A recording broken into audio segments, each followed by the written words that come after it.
2011년도 문제 풀어보도록 하겠습니다. 자, 중학교 수업의 한 장면이다. 이 장면에 대한 설명으로 적절한 것을 보기에서 모두 고르는 문제가 되겠습니다. 자, 그러면 우리는 먼저 보기를 보고 가도록 하겠습니다. 자, 보기 볼게요. 자, 동적 기하 소프트웨어를 학생 주도형의 구성주의적 관점을 사용하여 이에서 사용하고 있다라고 했습니다. 자, 구성주의라고 생각하시면 이 말이 조금 어렵잖아요. 자, 그래서 저는 쉽게 그냥 능동적이라고 생각하시면 됩니다. 능동적. 즉 자기 주도적이라고 생각하시면 돼요. 능동적으로 하는 관점에서 사용하고 있다. 즉 만약에 대화를 우리가 살펴봤을 때 이 학생이 주도해서 능동적으로 자기가 이 동적 기하 소프트웨어를 이용하면 바로 참이 되겠다라는 것을 알 수가 있겠죠. 자, 그리고 니은을 보도록 하겠습니다. 자, 가르쳐야 한다는 교수학적 계약에 의한 압박으로 독파지 효과가 일어날 가능성이 있다. 자, 우리 이거 극단적 교수학적 현상이죠. 자, 이거를 보고 가도록 할게요. 자, 극단적 교수학적 현상, 뭐가 있냐면, 바로 메타인지 이동, 그리고 형식적 고착화, 그리고 투파즈 효과, 그리고 조르단 효과, 이렇게 있겠죠. 자, 메타인지 효과는 바로 이게 뭐냐면, 바로 이 어떤 학생들을 가르치기 위해서 교수 매체를 도입했는데, 예를 들어서 이 주사위를 확률과 통계를 가르치기 위해서 도입을 했어요. 자, 근데 학생들이 이 주사위로 확률을 공부하는 것에 이 치중이 된 게 아니라 주사위로 공기놀이하고 그리고 누가 더 숫자가 많이 나왔나 이런 자기들끼리 게임을 하는 경우 이때 메타인지가 이동이 되겠다라는 것을 알 수가 있겠죠. 자, 형식적 고착화는 바로 이 공식에만 너무 집중하는 거라고 생각하시면 돼요. 학생들에게 이 형식적인 공식, 즉 근의 공식들만 너무 집중시키는 거. 토파전의 효과라는 것은 뭔가요? 학교와 이제 교사가 이제 교수학적 계약에 의해서 이 교사는 무조건 가르쳐야 되고 학생은 많이 배워야 돼. 이런 효과를 위해서 바로 탈계위나 이것을 바로 많이 지나치게 요구하는 거죠. 그렇기 때문에 이것은 바로 명백한 힌트를 많이 주고 학생들이 알아차릴 수 있게 도움을 많이 준다. 이런 거죠.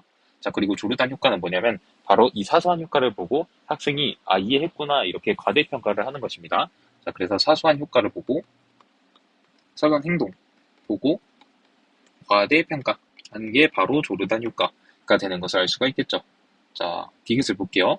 자, 학생은 유추와 이에 대한 교사에 대한 발례 제시를 포함하고 있다. 자, 지금 유추가 나왔으니까 유추에 대해서도 보도록 할게요.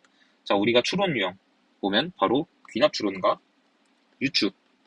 자, 이렇게 있겠죠. 자, 귀납 추론 간단하게 보면 어떤 이 사례를 관찰합니다. 이 사례를 관찰하고 이 어떤 명제에 대해서 참인 것을 보입니다. 그 다음에 어떻게 해야 되냐? 이 사례를 가지고 있는 이 범주에 대해서 이 명제가 참이는 것을 보이면 바로 이게 기납이라는 것을 알 수 있겠죠. 자, 유추라는 것은 A와 B, 유사한 A와 B가 있고 A에서 유지되는 성질이 PA라고 할 때 우리는 A와 B가 유사하니까 바로 B에서도 PB라는 성질이 유지되지 않을까 이런 성질이 바로 유추가 되겠다라는 것을 알 수가 있겠죠. 자, 기납 추론과 그러면 유추의 시사점은 뭔가요? 바로 우리가 어려운 문제를 해결할 수 있게 해결 방법을 얻을 수 있겠다. 문제 해결 방법을 얻을 수 있고 우리가 어려운 증명이나 아니면 문제풀이에 도움을 얻을 수 있다는 게 바로 의의가 되겠죠. 자, 그러면 기납과 유추의 그럼 한계점은 뭔가요? 이것은 우리가 연역적인 증명을 수반하지 않았기 때문에 바로 정당화 과정이 필수적으로 필요하다라는 것을 알 수가 있겠죠. 그리고 연역적 증명이 필수적이다라고까지 생각을 할 수가 있겠습니다. 자, 그러면 지문을 볼게요. 자, 교사가 세변의 수직 이등점은 한 점에 만나고 외심이 된다는 것을 배웠다. 자, 사각형의 경우는 어떨까요? 학생에게 물어봤어요. 자, 학생은 지금 우리 삼각형에 대해서 지금 교사가 얘기를 했고 지금 사각형의 경우를 물어봤어요. 그리고 이 부분들은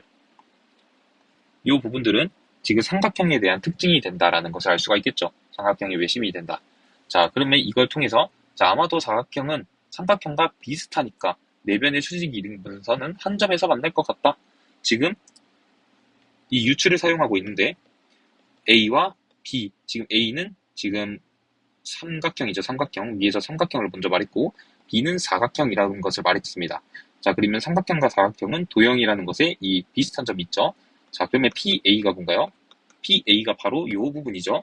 삼각형의 외심이 되겠다. 자, 그러면 PB. 이 B에서도 성질이 만족하지 않을까? 비슷하니까 내변의 수직 이등분선이 한 점에서 만나지 않을까? 이렇게 생각을 하기 때문에 우리는 유추를 지금 학생이 제시하고 있다라는 것을 알 수가 있겠죠. 자, 그래서 유추는 오케이.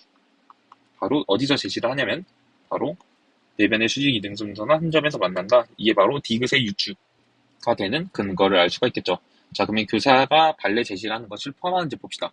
자, 그럼 확인해 봅시다. 자, 교사는 동적 기하 소프트웨어를 사용하여 다양한 예를 보여줬다.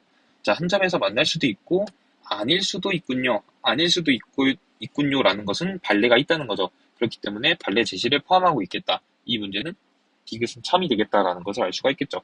자, 어떤 중심인지 한번 생각해 볼까요? 하고 대답이 없습니다. 자, 대답이 없으면 학생들이 이해를 했다는 건가요? 못했다는 건가요? 이해를 못했다는 거죠. 자, 이해를 못했다는 건데 교사는 또 이렇게 길게 자기가 이제 알고 있는 지식을 전달합니다. 즉, 지금 가르쳐야 한다는 교수학적 계약에 의해 압박으로 토파지 효과가 나타날 가능성이 있다는 거죠. 즉, 학생들의 탈개인화를 지나치게 요구할 가능성이 있다는 것이고, 그렇기 때문에 이렇게 설명을 하면서 힌트도 주고 하겠다라는 거죠. 그래서 니은은 참이 되겠습니다. 자, 그리고 우리 기억만 보면 되겠습니다. 자, 기억을 보면 바로 학생 주도형의 능동적인 관점에서 사용하고 있다고 했는데 지금 교사가 사용합니다. 학생이 사용하는 것은 이 지문에 없기 때문에 이 기억은 아니겠다라고 우리가 판단을 할 수 있어서 정답은 니은과 디귿이 되는 것을 알 수가 있겠습니다.